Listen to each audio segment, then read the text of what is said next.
One of the most important things you can do as a candidate is have great questions to ask at the end of your interview.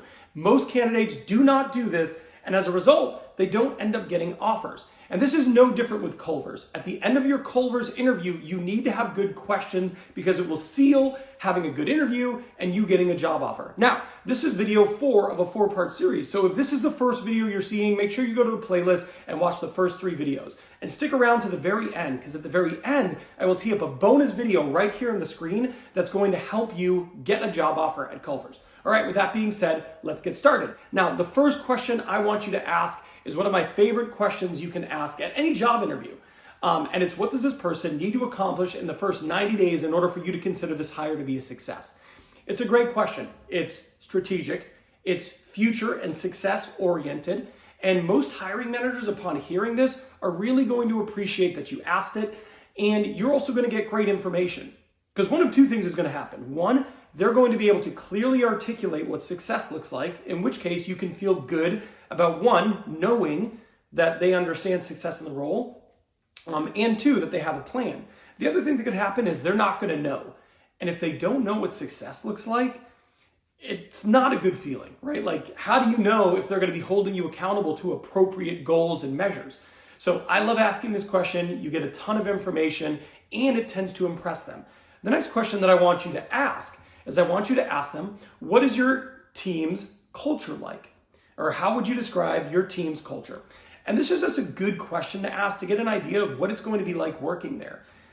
The hiring manager at Culvers is going to be really responsible for executing their vision of culture and the environment you're going to be working in. So it makes sense just to ask a question like that and get an understanding of what it's actually going to be like to working there. So this is a great question, and I definitely recommend asking it so you can get an understanding of what it looks like to be an employee. The next question I want you to ask is, I want you to ask them, what does training and onboarding look like for the person who accepts this role?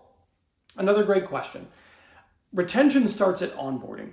So the way they bring you in as an employee has a lot to do with how long you're actually going to end up wanting to stay in that job. And companies that are intentional and locations that are intentional about putting together a plan to help you get up and running tend to be better places to work. So you want to hear it from them. You want to hear what it looks like. You want to hear that they have a plan around it. And you want to hear the confidence in their voice as they lay out how they plan to bring you up to speed as an employee. So I love asking this question, and I think it's really important that you get this information during the interview. Another great question that you can ask them is, what keeps you at Culvers? Or what is it that initially attracted you to becoming an employee at Culvers? This is a great question just to give them an opportunity to talk about themselves and their motivation. I love asking this because, generally speaking, people tend to have a better recollection of an interaction the more they get to speak. So by giving them an opportunity to speak about things they are passionate about, they will probably reflect more kindly on the interaction and they'll remember it more positively. So I like asking this question because, 1, I want to hear the passion in their voice. I want to hear that they had a good reason, and I want to hear that they're happy still being here doing this job. Now, the last question I want you to ask is the closing question. And this is a really great question to ask at the end of the interview. And it's, do you have any questions or concerns about my ability to do the job? And one of 2 things is going to happen. 1, they might go, no, you seem like you'd be a really great fit. That's good information to have. You can respond by saying, that's great to hear. I've really enjoyed this interview process and I'm excited about next steps. You're basically just letting them know you want to move forward. That's great. The other thing that could happen is they might say, well, I do have a concern. You don't seem to have as much register experience. In which case you can politely rebuttal that. So you don't want to be defensive, but you do want to let them know that, oh, actually, I do have that experience. Or, thank you for letting me know, I'm a quick learner. I'd be able to learn that. It might sound something like this. Well, first and foremost, thank you for your honesty there. I might not have done the best job in the interview or on my resume, but I actually do have experience working at point of sale and working with registers. In fact, when I worked for ABC Company, I had about 2 years experience and I spent a lot of time on the register.